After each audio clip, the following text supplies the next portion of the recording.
na hena mundu weitaga ni Kang'ethe wega muno muthikiriria wakwa turari na inyui haha hindi ingi ndiramuonia mihaka ndiramuonia muhaka uria turiganitie haria he tubebe hau ni ha mwanake wa sister ya baba na ndiramutariria ndiramwira riu hau akite na hau tubebe turi ndirauga hau ni ha brother yake hau ni hau mbere ndenda kuga atiriri ni muronire ndige kumwita mwanake reke ndimwite muthuri tondu ni mukuru kungira ni muronire muthuri ucio urari na t-shirt ya mikarara mungiriba hau ka video ini kau mwanake warutire inhera akihuhiriria mwanake ucio niwe ndirenda kwaria uhoro wake tonake ni ari yumiririe na araria video ini iyo na arakiaria uhoro witu na ni ndirenda kuga atiriri mwanake ucio ni araigua uru muno na ndangenda tunyitane na family iri ingi tondu twanyitana na family iri ingi we ni ekurira hau gatagati mwanake ucio ndangenda tukorwo tukigia na thayu ndangenda ati gutuike he mundu ungi ukaha gatagati atuike ne gutuiguithania family ya Magdalena na family ya Paris tondu tunginyitana tutuike family ya Paris na family ya Magdalena ni anyitana Kang'ethe no kurira angiurira hau gatagati tondu angikorwo akiri mwena wa bari ya Magdalena na ndangikorwo akiri mwena wa bari ya Paris kenda kuga atiriri mwanake ucio witagwo Kang'ethe ri uramwira ni ahetwo itangi ni baba ri ni ahurite nyina twi guku akanyita nyina akamuhura haro njega biu nyina akoyo ni tata agatwarwo thibitari tata ucio ndwitu agatwarwo thibitari amuhurite haro njuru muno akorio ni baba Kang'ethe ukahura nyukwa agacoka nyumba akarutira baba banga agatengeria baba na banga baba akora ndenda gukwira atiriri Kang'ethe ni maundu maingi muno ingiaria haha maku maria njui ndiraugire haha video ini ndirauga warua huthire kiugo kiu to nikio gia Gikuyu warua ni ndakunengagiriria irio tondu waikaraga gwitu na wahetwo karumu ke mbere ya haria iko ritu riari ni ndaneagwo irio ni mami ngunengereria ni ndakunengagiriria irio uririkane wega biu korwo no tuge uma uria kuri ithue nawe tumite haraihu ta tiri wa kioro no riu ri ni ugarurukite ni ndikwenda kwaria maundu maingi maku haha tondu ingimaria no njaririe kuma rucini nginya gutuke mauru maria we waneka na maundu maria waneka baba tondu baba agiuka gukua mutirari ndugu Kang'ethe baba agiuka gukua uririkane ni urathiite ruguru na baba agakuingata wathire ruguru baba agikwira ndekwaria nawe na agikwira uke woe maguru uthie kwa mwaniki agakuhe mugunda baba ni erigite gukuingata hau mami atanakua akaugo kaheo mugunda ni wa mwaniki mami akiuga ndukuma guku mami uria uracambia mami uria urarugamire igotini urauga niwe wekirire baba ucuru ndawa Kang'ethe ni ndirenda gukwariria ngwire ni mami utumite ukorwo wi hau ri ucio urathire gucambia igotini niwe werire baba nduguthi kwa wa mwaniki gukuria atiriri Kang'ethe uraririria ciana iria ciokire na Magdalena kwa baba we mukaguo mutumia waku arahikire guku na ciana 4 urahikirie mutumia wina ciana 4 nguria atiriri Kang'ethe na ni wari na ciana ingi na hau mbere iria mwagiciarite na muthoni ureta nyina wa Esther na iria mwaciarite na wa mwaniki ngwenda gukwira atiriri Kang'ethe ingiikara haha kwaria ndeto ciaku no njarie ndeto nyingi muno no ni ngwenda kwira athikiriria to ni maranjuria athikiriria ni maranjuririe horo wa thuri acieri mararia ndeto citu haha ni ngwenda kwariria wa ndua muthenya wao ni ngwenda kwariria Kang'ethe wa ndua muthenya wa umuthi ndimwire atiriri ma ona ngenjerwo irima ithikwo riri hindi ithikikaga ma ni icokaga ikombuka muthenya umwe wa mithenya twatura Ngai atuiga muoyo to ni gutuiga muoyo ma ni ikombuka no Kang'ethe ndikio kaingira irima ririku kwenda gutwira cira tondu nie tini mutuaniri cira eho na niwe Ngai na tondu kwenda gugutwira uria ni tangenda gutwirwo ri kwenda gukwira muthenya wa umuthi na ni turitie ngoro citu muno ni icio ndaria ciaku ndaria cia uma mutheri Kang'ethe ingikuria ndeto icio uraria ukauga ati tutiri a baba ri nguria ucio ya atia ri ucio ya atia na menyukwa ahika acoka guku we wi muciare mwina mwari wa nyukwa Njeri nĩ gũcoka mwacokire gũkũ nyũkwauma kũrĩa ahikĩte na ithe ndũragĩrirwo nĩ thoguo muoyo atanakua wetagwo gĩtĩi agakũhe mũgũnda ũkĩrega gũthiĩ na rĩrĩa mami acoka thaitha baba akũhe handũ ha gũikara wacoka wagira mami gĩtĩo wathiĩ kũmwanĩka igoti-inĩ ũkiuga nĩwe wekĩrĩire baba ndawa niĩ Kang'ethe ndirĩ ũndũ ngũkwĩra ngũgũtigĩra Ngai. Ushahidi utakaotoa mbele ya koti, ushahidi utakaotoa mbele ya koti ni ukweli, kweli kweli mtupu kwa kweli. Mungu afungie, Mungu nisaidie. Hakikishia mahakama form na key statement kotini. Ungependa kuitegemea kama kielelezo? Tuanze, unaishi wapi nyumbani? Gatanga. Kazi unafanya kazi gani? Mkulima. Wewe ni mkulima. Wewe ni mkulima. Huyu ambaye tuko kotini leo kumkusu ni nani? Mama yangu. Pia ni baba yangu. Yeye amenilea, kanipatia shamba na akanisomesha. Anaitwa nani? Mburu Fernando. Umesema kuwa ni baba yako. Kwa hivyo mnatoka huko moja. Umesema ni kusomesha kizidi. Akakupatia shamba. Makao Mburu Kinani alikuwa anakaa wapi nyumbani kwake? Mahali anaishi kila siku ni hivyo. Ameishi huko kwa muda upi? Uko hivyo? Yes. More than 40 years. More than 40 years. Gatanga anacho nyumbani? Kuna boma mahali alikuwa anaishi kila siku? Hakuna. Juu amegawa shamba, hakuna kitu ako naye huko. Hakuna kitu ako naye. Aligawa shamba kupatia nani shamba?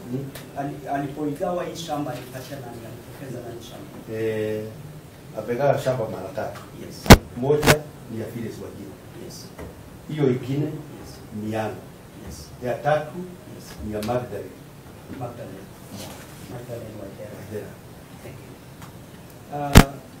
Wazazi wa Mburu Kinani walizikwa wapi? Hatujui. Hata mzee mwenyewe, mzee Mburu alikuwa akisema sagazi yake ndiye alikuwa anajua babake. Hata mzee mwenyewe yeye hakuwa anajua babake. Kulingana na vile alikuwa akisema. Ile alikuwa akijua babake ni sister yake ile wa kwanza. Hao wengine wote hawajui baba yao.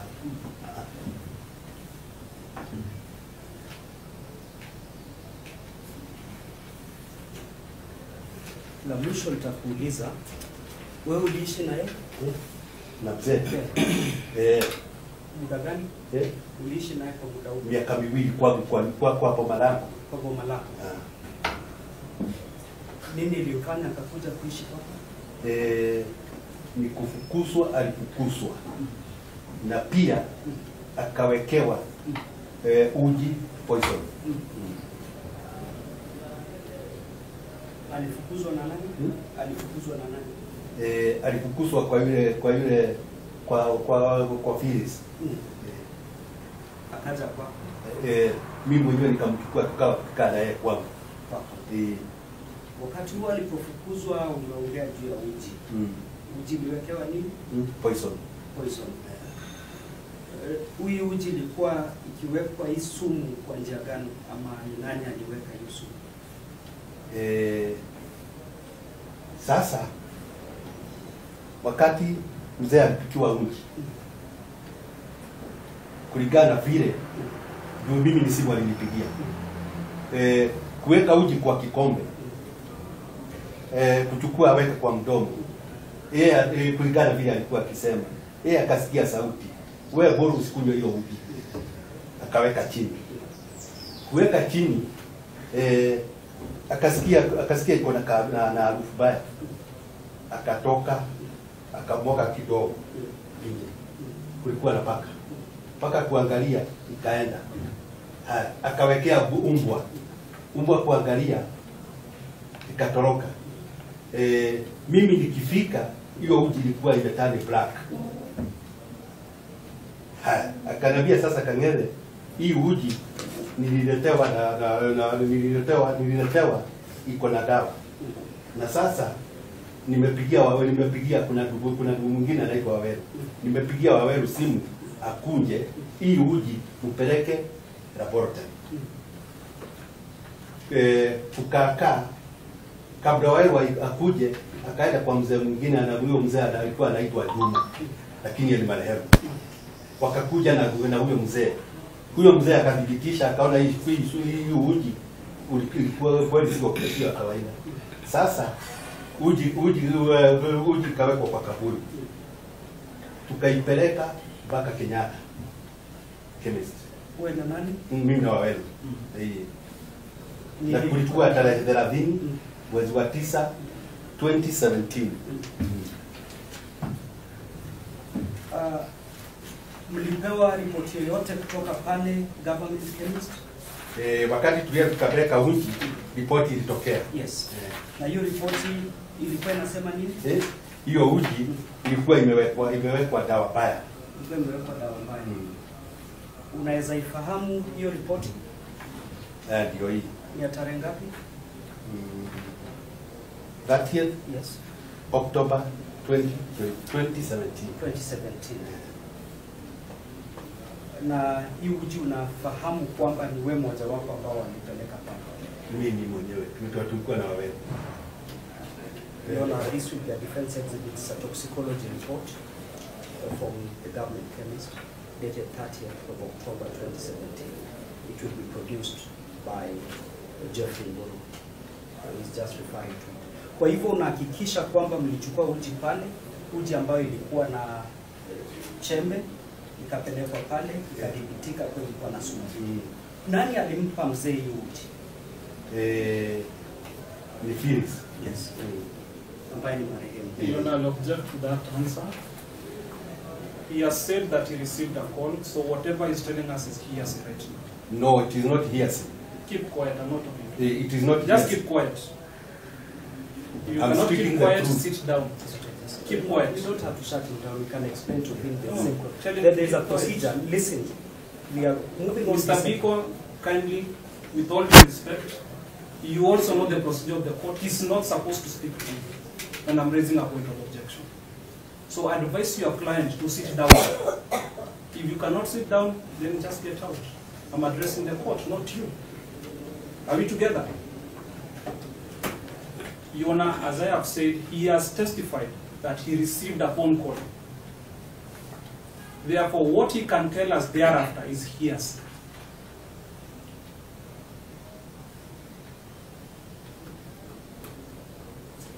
We pray that that evidence be struck from the record. You will permit me to now respond. We have tried to be as restrained as possible. Witnesses can be explained to what extent they can. And that was just about what I wanted to explain to you. I'm not invested in any exchange with my learned colleague, and should avoid it at all costs. Utaelezwa kwa upole, alafu utajibu. Si kujibizana na wakili. Unajibu ile umeulizwa kwa upole, na kama unataka kueleza mahakama chochote, sisi tutakueleza. Nisikiza hili. Kwa hivyo kuna yale ulikuwa unasema, alikuwa anapinga, ndio sasa tutaendelea, lakini kwa upole usijibizane na wakili. Na yeye pia tunamwomba asikuwe mkali ajibizane na wewe. Ni hayo tu. Thank you. Mr. Biko, you are yet to address now the issue Yes. of whether that evidence, Yes. what the witness alludes to in terms of who had administered the porridge. Yes.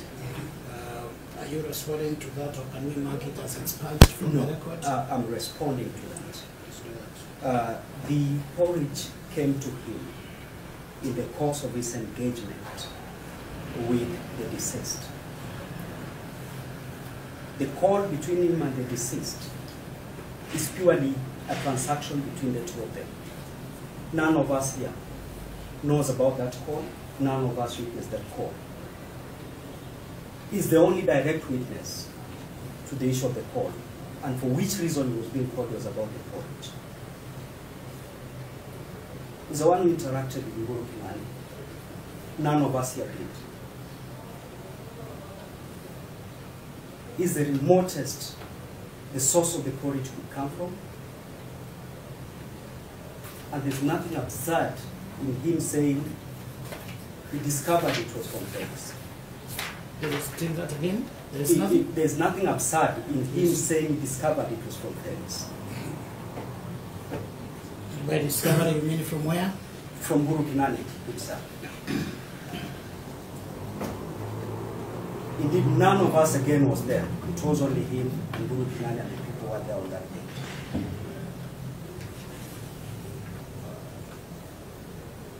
If that is to be false, it would collapse on corroboration or lack of it. It would fall on lack of corroboration much later in the progress of the case. He's not the last witness of that issue. Secondly, as a documentary evidence to support where that porridge came from and where they took it. And therefore, he is a competent witness to state who gave the old man the porridge. Or even to clarify whether the old man cooked the porridge for himself and consumed it by himself. That is not for Mr. Kinyanjui to talk about. That is not for any of us else to talk about. He's a direct witness to the transactions, and therefore the only competent party to speak to them. I leave it at that. You know, the 5 senses of what can be termed as direct evidence. My colleague, Mr. Biko, has specifically asked the witness on who gave Zed that porridge.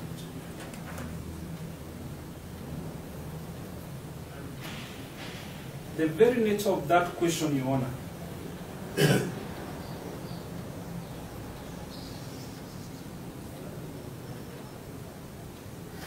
puts the witness at a position to give direct evidence as to what he saw.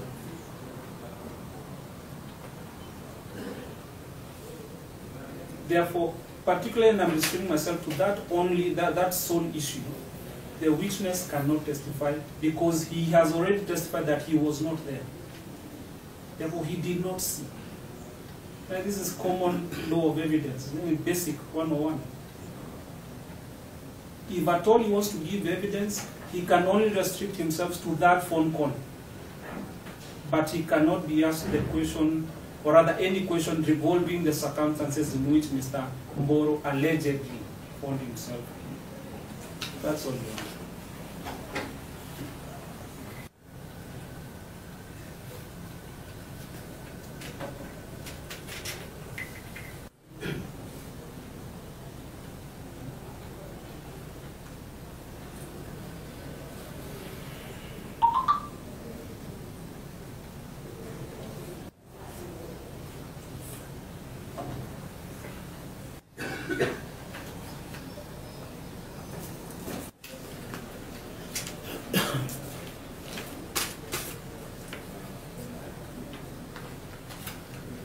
And witness, if you get tired, you can sit there. There's no problem. You're not. Yeah, but you look to be a strong man, so you can sit. Now, the objection by Mr. Kinyanjui, counsel for the plaintiffs, to the piece of evidence by defense witness number 3, to the effect that the deceased told him that it was Phyllis who had served the allegedly poisoned porridge, is upheld. The court's respective view is that it is not direct evidence, and neither does it fall under the exceptions provided for by Section 33 of the Evidence Act. This witness is not competent in the court's view to tell the court what he was told by the deceased, who cannot be called as a witness. That last bit of evidence saying that it is Phyllis who served the said porridge is therefore expunged from the court's record. Most of that. Hiyo ilitendeka, tukachukua ile uji mkaipeleka kwenye laboratory ya serikali. Nani alikuwepo kando yako ama kando na wewe? Umesema wawili, nani mwingine alikuwa? Tulikuwa wawili. Nilikuwa wawili. Baada ya kupata ile ripoti kutoka kwa serikali, nini ilitendeka? Mzee Boru Yes. akaita watu wa familia wote, Aliita familia. tukaenda kwa chief. Kaenda kwa chief. Naye mzee akasema kuna msichana wake alikuja hapo akuangalia watu hivi, akasema hakuna maneno ya mama yake itaongelewa hao watu wakiwa hapo. Sasa hata kuna watu hapa wenye kwa hii koti walikuwa hapo. Sasa naye mzee akasema juu huyu bibi ni bibi yangu, nilikuwa nikifanya hivyo sitapeleka yeye kotini. Nilikuwa nikitaka tu watu wa familia yangu wajue hii kitendo, na hiyo maneno nitaimalizia hapo, na akaimalizia hapo. Baadaye alikaa pale ama alirudi alikotoka? Pia akarudi. Akarudi. Alirudi wapi? Gilgil. Familia ya Felix waliitwa? Waliitwa. Ndio. Walikuja? Walikataa. Mmoja tu ndiye alikuja. Nani alikuja? Just clarify that, counsel, clarify that. Waliitwa wapi? Where were they to be called? Okay. Wakati ambapo mlikuwa mnasuluhisha hili jambo la uji, familia ya Felix waliitwa juu wakati mzee alienda kwa chief. Yes. Chief aliandika barua. Yes. Na barua ikapelekwa. Yes. Haya, sijui ni nini kilimfanyia ile si akuja. Lakini kuna msichana wake alikuja. Msichana mwenye alikuja anaitwa nani? Ile Swahili. Mmoja wapo hao wako kotini? Ako pale.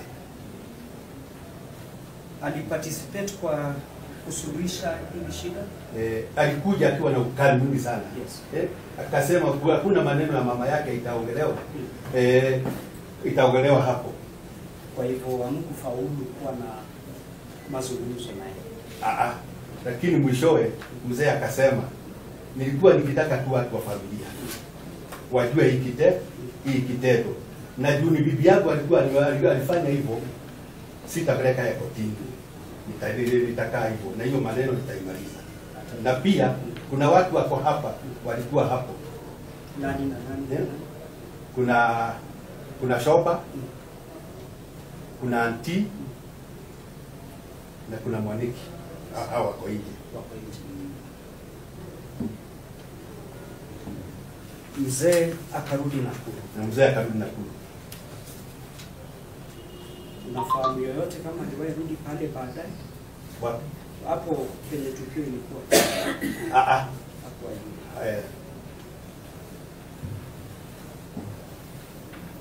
ulipokuwa unazungumza na mzee, unafahamu kuwa alizika bibi yake Magdalene. Unamjua Magdalene? Alizikwa wapi? Gilgil. Ulikuwa kwenye mazishi? Nilikuwa. Kuhusu hisia zake mzee na mahali pa kuzikwa, ni wapi anafaa kuzikwa? Wewe ulipomjua.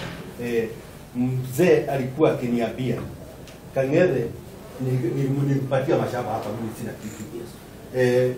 Shamba yangu na boma yangu ni Gilgil. Wewe ukiwa na wewe ukitaka kuongea na mimi, wewe ukuja wapi? Ukuja Gilgil. Na nikikufa nizikwe Gilgil kwa shamba langu. Tumefahamu hili. Kuna mahali kuna nini na miti. Tumefahamu hili. Kukiwa na maneno ya nyumba ya familia, mimi ndiye nitakuwa nikikuja. Na hivyo ndivyo alikuwa akifanya.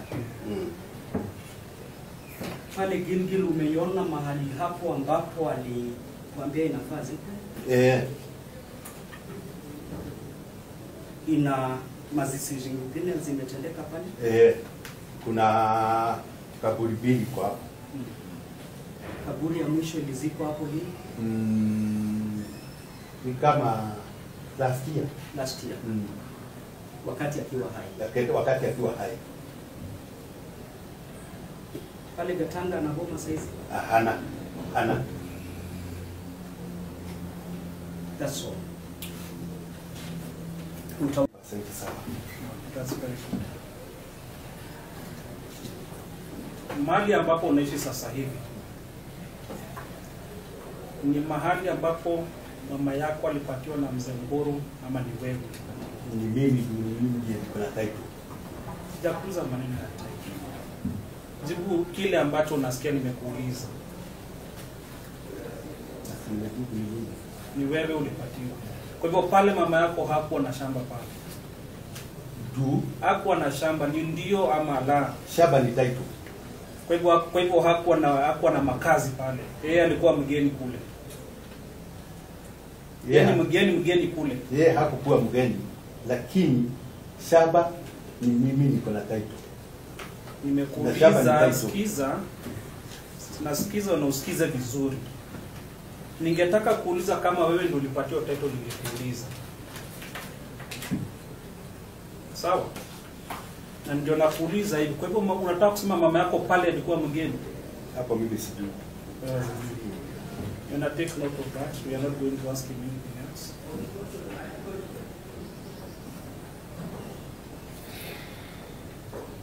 Yes. Umesema ile shamba pale imegawanishwa mara 3. Kuna shamba ya Phyllis, kuna shamba ya mama yako, na kuna shamba la Magdalena. Ni kweli? Kweli. Pale kwa Magdalena kuna nyumba iko pale, kuna nyumba imejengwa pale.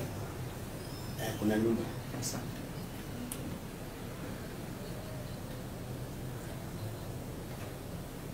Hiyo nyumba ikijengwa wewe ulikuwa wapi? Nilikuwa huko. Wakati ilijengwa nani aliishi hiyo nyumba? Baada ya kujengwa? Ni mzee kabla aende Gilgil. Ni mzee kabla aende Gilgil.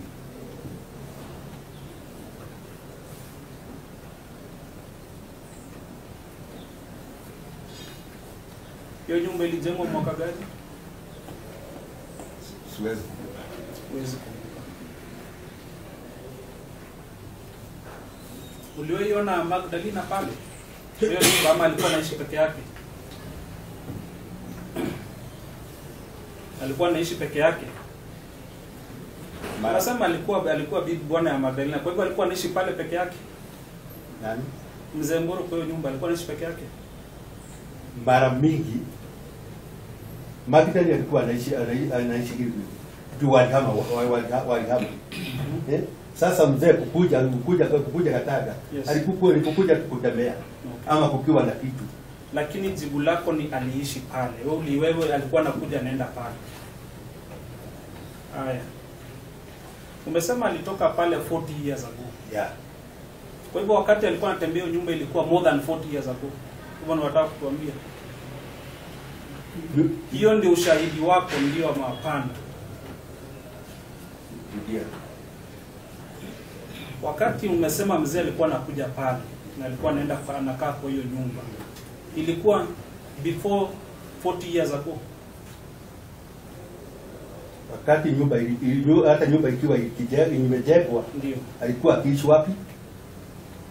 Alikuwa akiishi pale. Nyumba ilijengwa juu kuna msichana alikuwa ameolewa na hakukuwa wakitaka waende wapi? Waende Gilgil. Kwa hivyo hii nyumba ilijengwa baada ya mama Magdalena kuolewa. Si ndio? Mama Magdalena alikuwa ameolewa? Si ndio. Mama Magdalena alikuwa ameolewa mwaka gani? Is it early 1980s? Kwa hivyo ukisema ya kwamba mzee alitoka pale 40 years ago na hakuwahi rudi pale, basi alikuwa anajenga nyumba ya nini 40 years later? Or rather, baada ya yeye kuwa mama Magdalena. Siko na watu. Hapo na watu.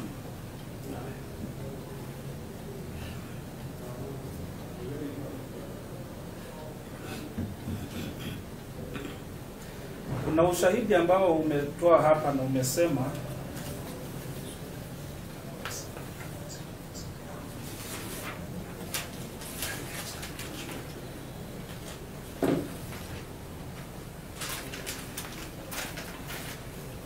umetueleza ya kwamba uliweza kuishi na mzee kwa muda wa miaka 2.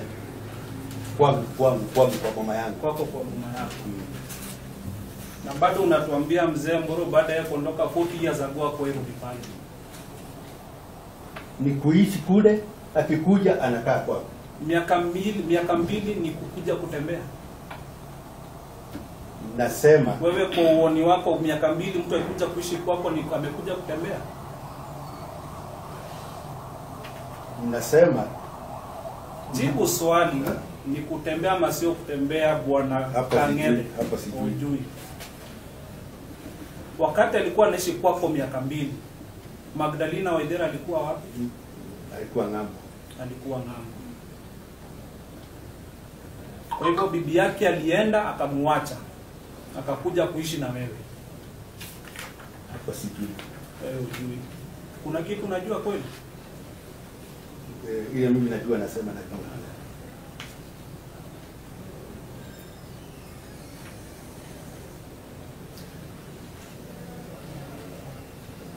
Uliwahi tembelea mzee Mburu wakati alipokuwa hospitali, wakati aligonjeka kabisa? Wakati nilitembelea nilimkuta tu kwa nyumba. Wakati nilienda hospitali nilikuta kama amekufa. Kwa hivyo wewe Mr. Mburu hujaenda kumuona hospitali, wewe umekuja kuona akiwa amekufa. Ni kweli?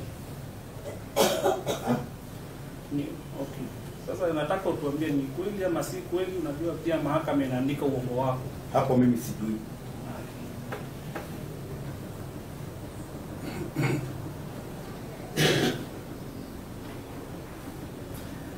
Umeweza kutueleza kwa mapana na marefu kuhusu hii maneno ya kuwekewa sumu kwenye uji.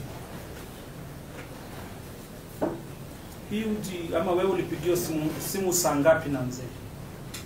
Kitu kama saa 4 hivi. Saa 4 ya asubuhi. Saa hiyo sikuwa kwa pale. Alikuwa nakunywa hii uji akiwa wapi? Alikuwa nakunywa hii uji akiwa wapi? Wakati alikuwa anakaa kwa Phyllis. Thank you. Don't know why we have to go to many things.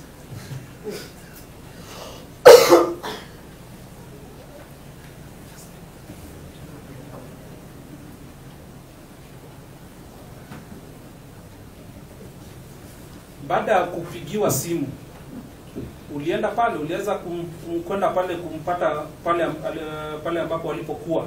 Ndio. Ndio. Na uliingia gate ya nani ukampata huko? Uliingia gate ya nani ukampata hapo? Sikuingilia kwa gate. Uliingilia wapi? Fence? Niliingia kwa fence. Nyumba yangu na kuku pamoja.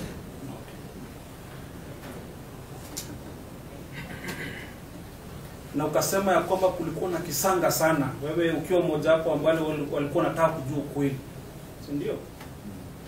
Ilikuwa ni nguvu yako kutaka sana kujua ukweli, si ndio? Ndio. Kwa sababu ni baba yako mpenzi, si ndio? Ndio. Wakati alikuja na ile ama wakati alikwambia hii ndio uji, ulisema ama wewe umetuambia kwamba ulienda ukapata ile uji imekuwa color black.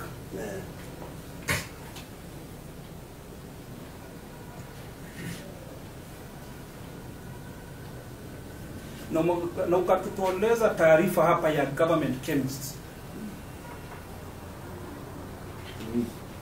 Wewe unaona mahali government chemist amesema kwamba uji ilikuwa black?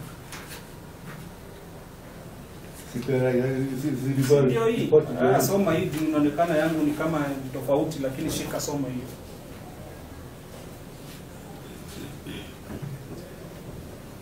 Na hiyo. Hiyo ni nini? Mimi nasoma wapi? Hebu nionyeshe, labda kizungu yako na yangu ni tofauti. Nionyesha nisome wapi? Hapa. Description of sample. Hapa. Toxicology. This is the examination required, it's toxicology. Basically, kama huelewi kizungu, anamaanisha ile kitu ama chanzo cha ile porridge kuletwa pale ni anafaa kufanya kitu inaitwa toxicology. Kwa hivyo hiyo sio rangi.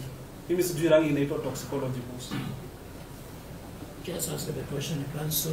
Avoid those exchanges with the witness. Yes, Your Honor. But Your Honor, this is someone who said he saw the...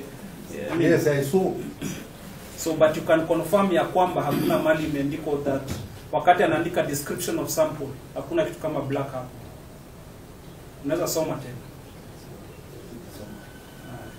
Ndio kusoma mtakusoma. Hii government chemist ambayo mlipeleka uji, mlipeleka wapi? Kenyatta Hospital. Mlikuwa na nani mkipeleka ile report? Nimesema tulikuwa wawili. Wewe na nani? Na Waweru. Na Waweru. Hakukuwa na mtu mwingine pale kwenye ile gari. Hakukuwa. Hakukuwa.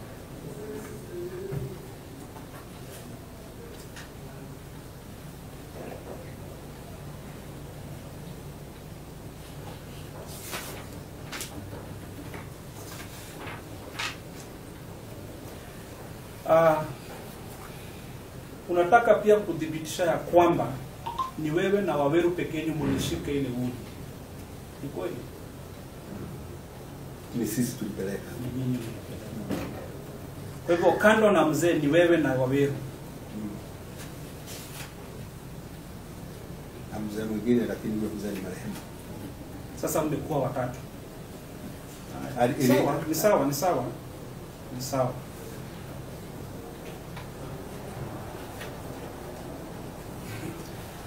Hiyo mkutano ambao unasema ilikuwa kwa chief ilikuwa wapi?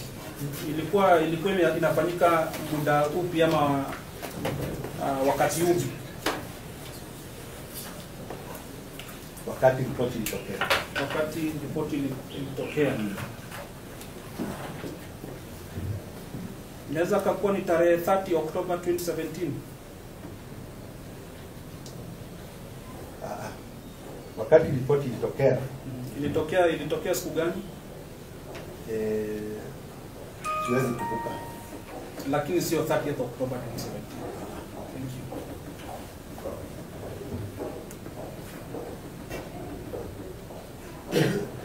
you. Mlienda wewe na nani? Tulienda sisi watu wa familia wote. Ndio. Na wakati mlipokuwa kwa chief anakuanga na mahali ambapo anaweka anaandika ya kile ambacho kimeleta mtu pale. Ni kweli? Si mlikuwa mkutano pale? Minutes za huo mkutano uko wapi? Iko wapi? Hizo minutes ziko wapi? Nyingine iko kwa chief. Nyingine iko kwa chief. Huyo chief ni mshahidi katika hii kesi? Sio mshahidi. Sio mshahidi. Ndio ofisi alipeana. Sawa. Sisi watu wakae waongee. Kwa hivyo yeye aliwapatia ofisi akatoka nje mkaongea. Alikuwa tu hapo. Umesema ya kwamba unaona watu ambao walikuwa katika huo mkutano. Ukatuambia anti pale alikuwa. Nani mwingine? Soba alikuwa. Soba wapi? Ule pale, nani mwingine? Na Ijes alikuwa. Nani mwingine? Na kuna wengine wako nje. Wale wako nje. Na kuna wamama wengine wako nyumbani. Okay. Wale wamama uliona wakati walipokuwa wanakuja kutoa ushahidi hapa? Uliona ni kati ya wao? Hapana. Hawakuja wote. Kando ya wewe na wale watu ambao umesema wako hapa, ni watu ambao uliona wakikuja kutoa ushahidi wakati ulipokuwa ile koti pale? Uliwaona? Sijawaona wote. Hukuwaona.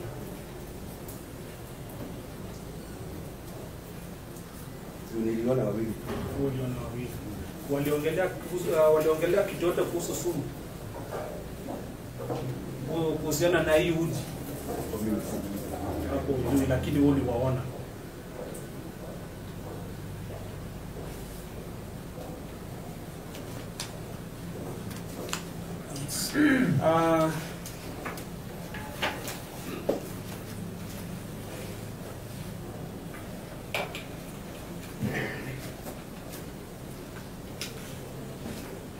umesema ya kwamba kulikuwa na barua ambayo iliandikwa pale kwa chief. A letter was written baada ya huo mkutano. Hiyo wewe uliniuliza wapi barua? Hii ni wakati nilikuwa nimeketi, nilikuwa naandika kenye unasema. Ukatuambia ya kwamba mlienda kwa chief na mlikuwa na wale watu ambao umetaja hapa na barua ikaweza kuandikwa. Sijasema barua ikaweza kuandikwa. Nini iliandikwa?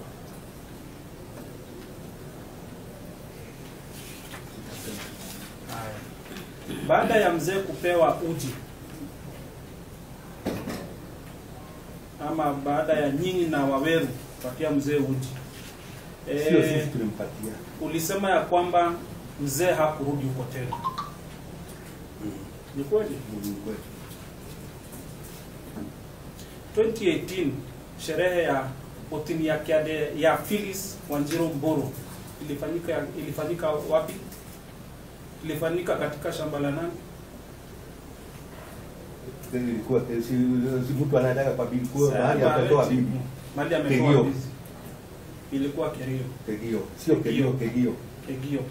Kulikuwa na video ambayo tulionyeshana hapa. Nataka uniambie kama huko ni Kerio.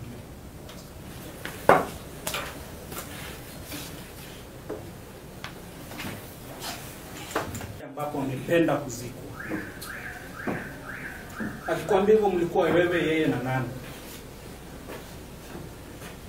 Tulikuwa free na yeye. Wewe, yeye na nani? Kwa na mtu mwingine. Mko na mtu mwingine. Kwa hivyo wewe kwa kupenda sana akakwambia wewe peke yako. Kuna mtu mwingine aliambia wengi, sio mimi peke yangu. Lakini mimi tukiongea na yeye tulikuwa na yeye peke yetu. Hebu nikuambie kitu wewe kinajua kuzuri. Usiniambie kitu ambacho sijui. Mimi nakuuliza maswali. Nyamaza tu. Umesema ya kwamba umeweza kwenda pale Gilgil na ukaweza kushuhudia watu wawili wakizikwa. Nani wamezikwa pale? Mtoto wa Joyfrey. Alikufa mwaka gani? Siwezi fahamu. Siwezi fahamu. Nani alikuwa anaongoza hiyo ibada? Yeah. Ulikuwa pale, nani alikuwa anaongoza hiyo ibada? Ulikuwa na pastor? Nani? Unamjua? Simjui. Na nani mwingine? Tulikuwa watu wengi. Mlikuwa watu wengi. Who is the witness? Sorry, counsel. Who is the witness referring to as Geoffrey? That is in relation to the proceedings. The fourth defendant.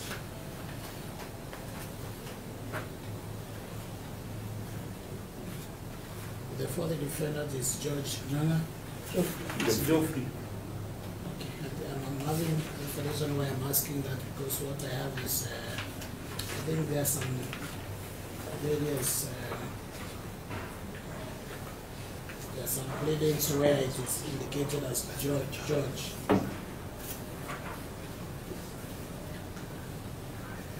Yes, okay, proceed. Kwa hivyo huwezi kumbuka kitu yote pale ambayo wakati wa mazishi. Si ni kuhubiriwa tu na kuzika mwili. Kaburi ya Mzee Mburu Kinani iko pale? Kuna kaburi ambayo imetimwa pale.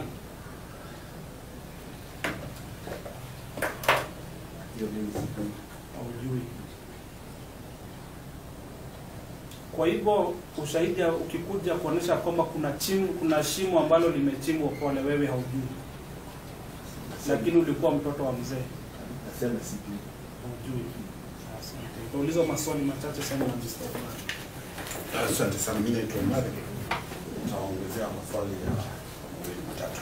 Umeeleza mahakama kwamba wewe ni nani kwa marehemu.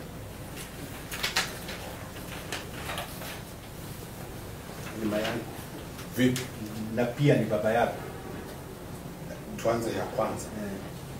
Yeye ni baba yako. Na yeye ni anko yako. Tuanze kwa baba. Eleza vile ako baba yako. Ndio amenipatia shamba.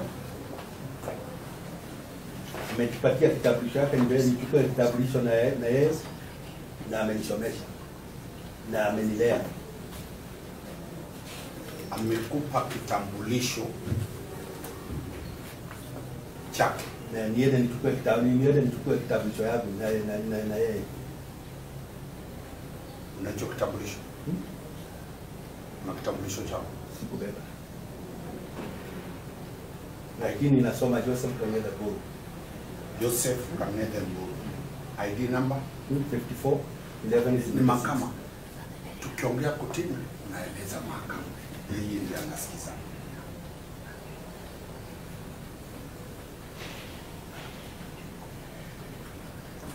Kitambulisho namba 5411 hiyo kitambulisho imeandikwa father's name,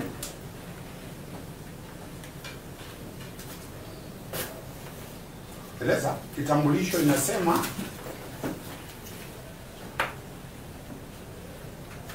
baba, jina la baba. Kitambulisho hasabaji jina la baba. Kitambulisho inakuwa na majina 3. Ndio nimekuuliza ni nani baba katika hiyo kitambulisho? Buru. Jina la baba yako halisi ni nani?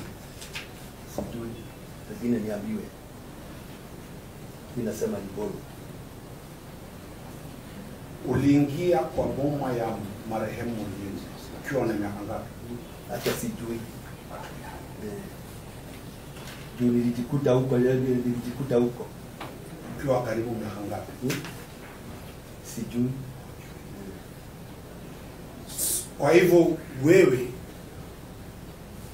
uliingia pale ukiwa mtoto mdogo ambaye huwezi jua ni wakati gani? Labda. Ni swali la kuuliza rais. Inaweza kuwa hujui kwa sababu wewe ni mlevi. Inaweza kuwa hujui kwa sababu hutaki kujua, ama unaweza kuwa hujui sababu ulikuwa mtoto mdogo. Yote uliambiwa. Ni gani kati ya hizo? Nilikuwa mtoto mdogo. Ulikuwa ulisomea wapi? Nilikuwa nasomea Gatuni. Tukapelekwa Kiama. Nikatoka Kiama nikaenda Kewala High School. Gatundu ulikuwa sio Gatundu, Gatuni. Gatundu pande gani hiyo? Murang'a. Ulisoma primary Murang'a, okay? Okay? Ulienda secondary? Nilienda Murang'a. Katanga iko Murang'a County. Ni Murang'a County bado. Marehemu ana nyumba Murang'a? Hana. Juu wakati huu alikuwa naye lakini akahama. Akaiwacha akaenda Gilgil. Alikuwa na nyumba Murang'a. Tukubaliana. Wapi? Kwake. Unajua mahali. Murang'a ni county boss. Iko kwa saba ya Phyllis. Ya Magdalene. Shamba ya Magdalene. Magdalene ndio bibi aliyekufa. Akazikwa Gilgil. Kwa hivyo Magdalene aliwahi kuishi Murang'a. Kwa muda mchache. Aliwahi kuishi Murang'a. Kuna wakati alikuwa naishi. Basi. Na alikuwa na nyumba yake Murang'a.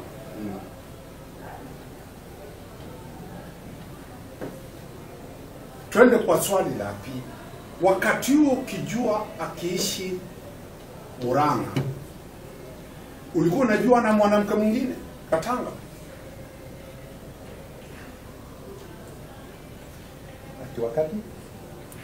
Wakati ukiishi Murang'a na Magdalene, ulijua mzee alikuwa na bibi mwingine sehemu za Katanga? Ulikuwa kwa boma moja. Ulikuwa boma moja. Huyo mwanamke alikuwa anaitwa nani? Phyllis. Ni ushahidi yako kwamba Phyllis na Magdalene walikuwa naishi boma moja Murang'a? Bombo mtu alikuwa anakaa kwa shamba. Shamba yake lakini Murang'a. Watoto wa Phyllis ni wangapi unajua? Na wajua wote. Unawajua wote. Wataje? Kuna Edith, kuna Joyce, yes. Kuna Mercy, yes. Kuna Hannah. Unawajua wote. Watoto wa Magdalene ni wangapi? 9. 9, lakini mmoja akafa. Hebu wataje. Kuna Charles, Usman, kuna Josephine, kuna Ng'ang'a, kuna Regina, na kuna Wajibu, na kuna Karaja. Hao ndio watoto wa marehemu. Na hao ndio mabibi wa marehemu. Sio ni sawa? Hakuna shida. Twende kwenye swali la kwenye wazo la pili. Ulipataje shamba ya marehemu? Unasema alikupa shamba. Eleza mahakama alikupa shamba kiasi. Alinipea juu mimi ni mtoto wa sister yake. Wewe ni mtoto ya sister ambaye anaitwa nani? Wangoi. Ako hai? Haiko hai. Aliaga lini? Siwezi. Ulikuwa mkubwa mamako akiaga? Sijakuwa mkubwa hivyo. Uliona mamako akizikwa? Wapi? Kwa Sabaleto. Wapi? Gatanga kwa Sabaleto. Kwa Gatanga kwa shamba lenu.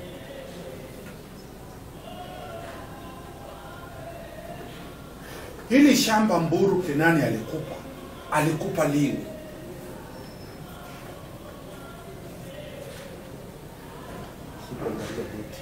Karibu mwaka gani?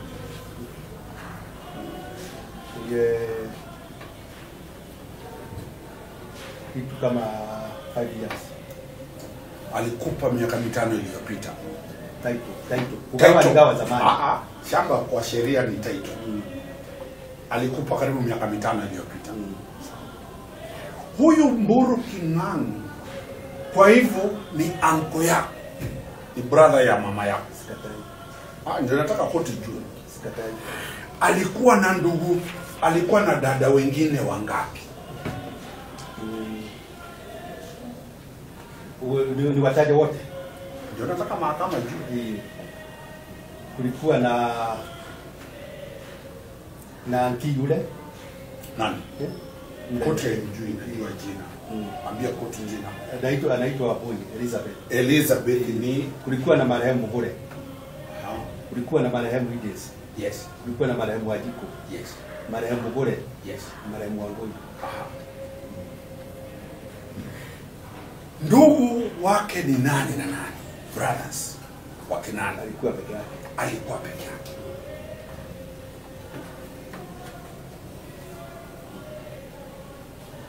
Alikuwa peke yake na sisters wangapi? Sisters watano.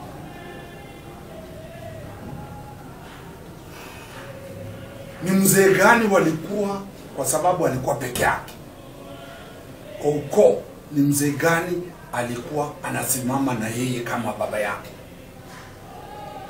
Anasimama naye kama baba. Mburu ana ndugu yake, ana dada.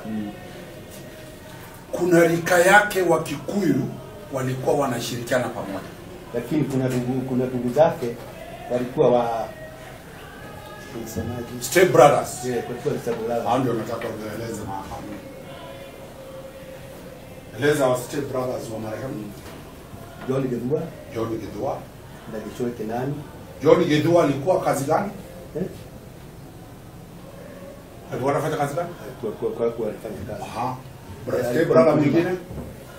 Gichoe Kenani. Gichoe Kenani. Wasafama. Ako hai. Burgisho ako hai. Aha. Endelea.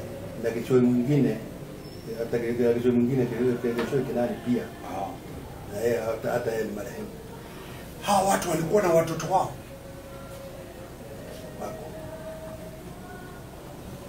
Na unakubali kwamba hawa watoto wanamuita Mburu King'ani anko. Ni kweli? Watoto gani? Wa brothers wake. Si ni baba yao? Ni baba yao wa Kikuyu. Na wako. Si ndio?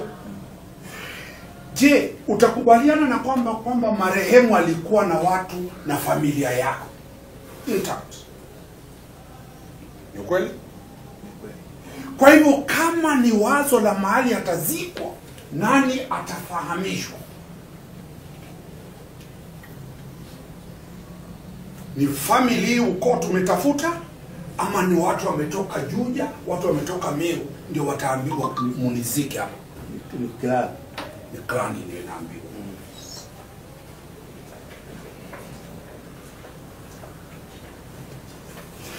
Hii clan ya mzee ilikuwa imezaliwa wapi? Hapa siwezi jua. Mzee alizaliwa wapi?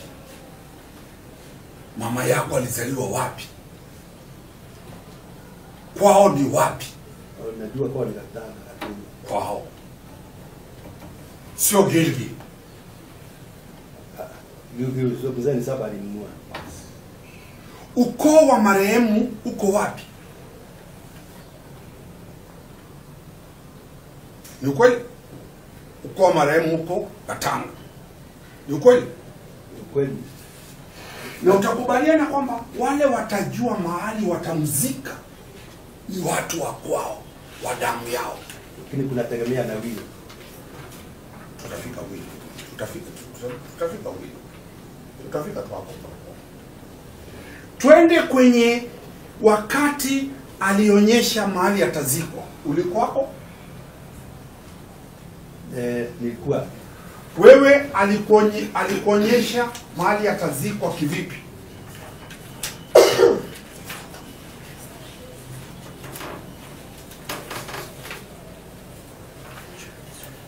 Marehemu alikwambia atazikwa wapi?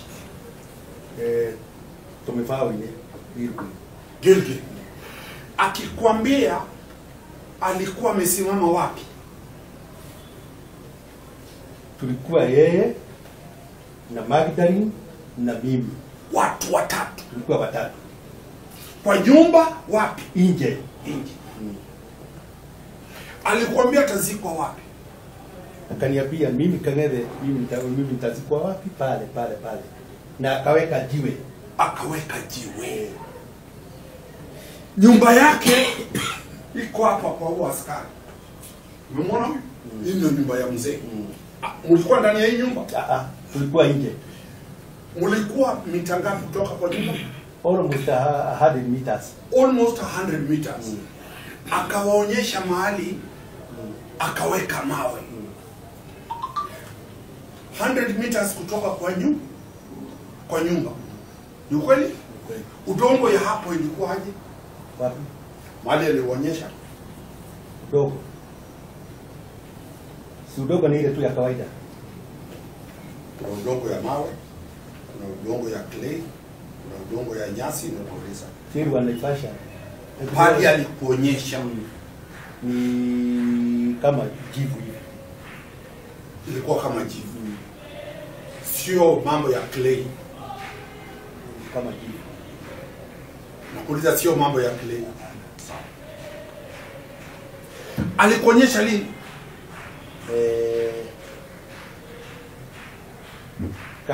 Kabla Magdalene akufe, juu wakati nilitoka huko alimaliza ni wiki mbili tu ziliisha akafa. Na wakati huo ndio nilikuwa. Kuna picha hapa mzee akionyesha mahali atazikwa. Kuna picha hapa mzee pastor alionyesha mahakama. Hebu angalia hiyo picha. Ushaiona? Ushaiona? Onyesha mahakama aliona. Uko kwenye hiyo picha? Singekuwa wakati huo, singekuwa leza kama huko ama hauko. Siko. Hao familia wote umetaja ukoo, Kuna yeyote hapa ambaye ni family? Si ndio? Nani? Kuna bwana Joseph. Wanataka uonyeshe kopi. Joseph ni nani? Yule Moses. Sasa mimi Moses. Moses ni huyu. Hakuna mwingine. Tukende pole pole. Moses akwa. Si ndio huyu. Aha. Nani tena? Kuna Wawelu. Kuna Wawelu. Na nani tena? Haya. Kuna Alex. Kwanza na Moses. Moses ni nani kwa marehemu? Ameoa msichana wake. Ameoa msichana. Kwa hivyo ni kijana yake. Tulia. Moses ameoa hapo. Amezaliwa hapo. Ameoa hapo. Kwao ni hapo? Kwao ni hapo? Sijui. Ameoa hapo. Wewe umeoa? Nimeoa. Umeoa wapi? Bali nimeoa. Hapo ndio kwenu. Kwa jingine ni kwetu. Kwa jingine ni kwenu. Kwa hivyo Moses ana damu ya familia, ana damu ya hapo. Anayejua ameoa msichana wa mzee. Nakuuliza vizuri. Tumeeleza. Nani tena hapo? Kuna Wawelu. Wawelu ni nani kwa mzee? Ni kijana yake. Kijana wa nani? Wa mzee. Nani alimzaa? Hiyo mimi sijui. Juu mwanamke ndiye anajua baba ya mtoto. Kinani alioa mahakama kwamba baba yako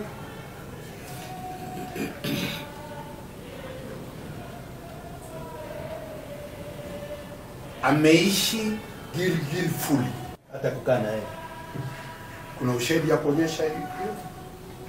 Kuna picha umeonyesha kwamba mlikuwa very close? Picha sina. Lakini najua nilikuwa very close. Nakuuliza mahakama. Kuna ushahidi wowote? Picha sina. Marehemu alikuwa mgonjwa. Unajua? Alikuwa na ugonjwa gani? Ile shida alikuwa na shida ya kitu ya kwanza alikuwa na prostate. Kaenda Kijabi akatibua. Ulienda Kijabi kumuona mara ngapi? Mara 3. Hata mara ya mwisho tulikuwa na kina anti na kazi zetu. Ulienda mara 3. Alikaa hospitali kwa muda gani? Kitu kama a wiki hivi.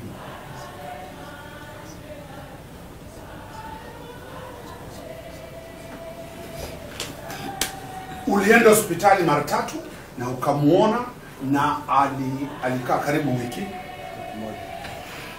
Kwa kila ananiambia uliambia mahakama tofauti. Unakumbuka nini uliambia mahakama juu ya kwenda hospitali? Nilikishiwe ni hospitali gani? Nakuuliza. Unakumbuka uliambia nini mahakama juu ya kwenda hospitali? Juu kuna wakati alikuwa Nakuru, mahakama imechukua. Twende kwa pili. Marehemu alipofariki. Ulikuwa wapi? nilikuwa nyumbani. Nyumbani wapi? Gatanga. Shamba mzee alikupa ni ya Gatanga ama ni ya Gilgil? Ya Gatanga. Title deed ya hiyo shamba uko nayo? Niko nayo. Ulipewa na mzee baada ya familia kukubali ama ulipewa peke yake? Badala ya familia kukubali, na title ni yao, sio yangu peke yangu, ni yetu na ndugu yangu. Ndugu yako hujataja ndugu yako ni nani? Anaitwa Kinani. Your real brother. My real brother. Ulipewa nyinyi shamba wawili. Na shamba sio yetu tukiwa wawili. Hiyo shamba ni ya familia ya Wangui. Na familia ya Wangui sio mimi peke yangu. Kuna mahakama itapotea. Familia ya Wangui sio mimi. Wangui ni nani? Ni mama ambaye ni sister ya marehemu. hii shamba Mburuki nani alinunua? Hapo mimi sijui.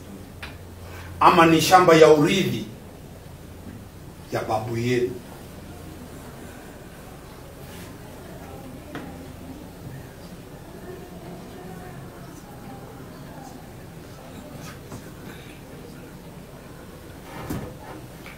Nakuuliza, shamba ulipewa ni ya Mburuki nani ama ni ya baba ya Mburuki nani?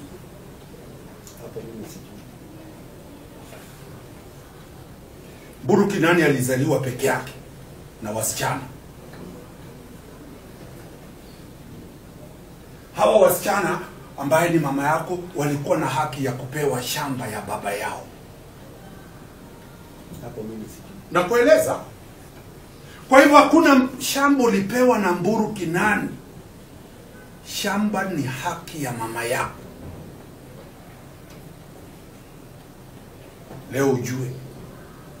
Onyesha hiyo title kama imeandikwa jina lako peke yako. Sikubeba. Title imeandikwa na majina ya nani? Majina mawili. Si yako. Kwa hivyo hukupewa shamba. Shamba ni haki ya mama yako. Na Twende, hilo koti imeipata. Twende kwa swali la pili. Wakati ulionyeshwa mahali anazikwa, tukubaliane, wakili alikuuliza mlikuwa watu wawili, wewe na marehemu. Kweli? Sijasema, nilisema tukua. Koti na record yake, mimi nakuuliza. Na sasa hiyo nilikuwa hapa. Sasa unasema wakati ukionyeshwa mahali atazikwa, ulikuwa wewe, Magdalene na marehemu. Ni gani unataka koti kubali? Ya tatu, tukua watatu. Ile ya kwanza tuikatae. Ya kwanza kwa. Ile uliambia mahakama. Wataka mahakama ikusomee uliambia nini? Sawa, mahakama itakusomea wakati wako.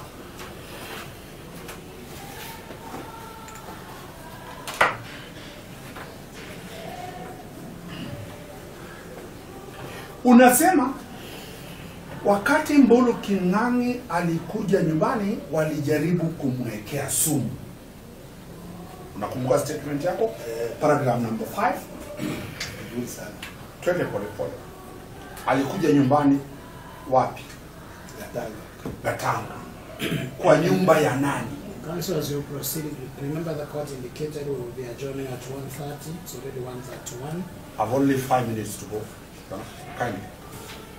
Part of that was actually addressed by your Yeah, colleague. it's a small technical question inside. I'm only getting the contradictions that are. Wakati alikuwa anawekewa sumu, alikuwa anawekewa sumu nyumba ya nani, ya mwanamke gani? Kwa maana iko na nyumba mbili. Yes. Nyumba ya Phyllis. Mzee hakukuwa anakaa hiyo nyumba. Alikuwa anakaa. Swali nakuuliza, aliwekewa sumu nyumba gani? Koti inasema inaondoka. Nyumba gani? Mahali uji ulipikiwa. Alafu Akaletewa. Koti haijui. Nyumba gani? ile nyumba alikuwa anaishi. Uji ulikuwa unapikiwa nyumba ile. Hiyo boma nyumba mbili.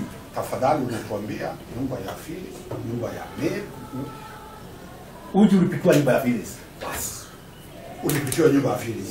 Nani alibeba hiyo uji kuleta kwa nyumba ya huyu akawekewa? Ililetwa kwa nyumba ya nani? Mzee alikuwa akiishi kwa nyumba ya kijana ya mchana wake anaitwa Paul.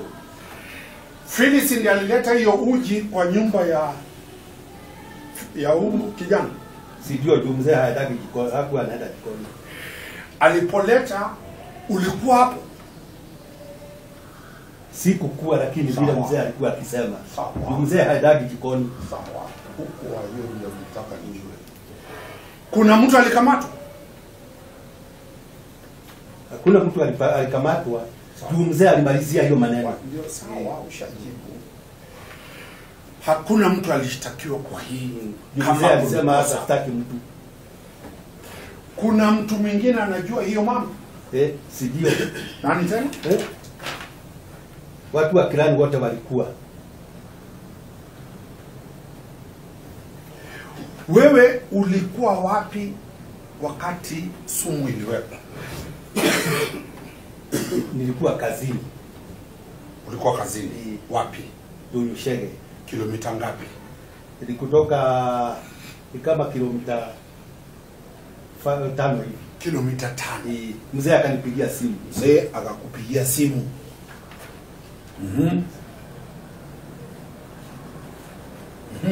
Akanambia nirudi nyumbani, niende nyumbani na niharakishe. Yes. Nikaenda. Nikamkuta. Nikamuuliza mzee ni nini baya. Ulipata mzee akiwa na nani? Akiwa peke yake. Na wewe ulikuwa na nani? Na mimi nilikuwa peke yangu. Jua alinipigia simu nilikuwa peke yangu. Ulikuwa peke yako. Unajua kusoma Kizungu? Uliza. Najua. Tusomee hii sentence. You know that is the last sentence. Soma paragraph 6. Soma tu kwa Kizungu. Sitauliza swali. Inasema that last time my uncle visited the plaintiff home. They attempted to poison him through porridge, and since that incident he never went back to their house. That's the next paragraph sentence is what I need. That mzee hakukuwa alisoma hapa. Mimi siulizi swali.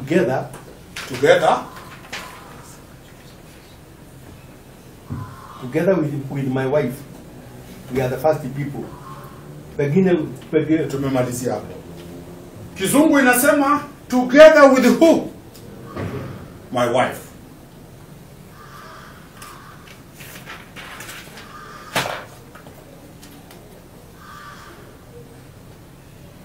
Umesikia maswali nikuuliza. Unajibu hapa, unajibu pande ile. Unaenda kama bata. Ile sijui. Unasema ukisema hapa ile unaandika ni tofauti. Hii statement yako? Yeah. Una shida hii statement tukiomba mahakama iweke kama ushahidi? Siweko. And I will be seeking that his statement be marked as an exhibit this matter due to the contradictions that it has to mark others. That will be PMFI 1. Your Honor, the basis of the said marking in the statement has not been demonstrated. Counsel should yield basis as to why that is being done so that we see what to respond to. And the reason why this statement needs to be marked as our exhibit is that the written statement is contradicted by the oral evidence, by the witness. And those ideally should be issues for submissions, if at all. Let me finalize, my friend. Based on that, we need it produced as an exhibit to be the basis, as a point of reference when the submissions are going to be done. It is his statement. If he doesn't want the statement to be produced as exhibit, then it is not his statement. The statement is sworn on oath on the 10th of December 2024. This is evidence before the court. We are seeking that it be marked as exhibit number 1. That's all.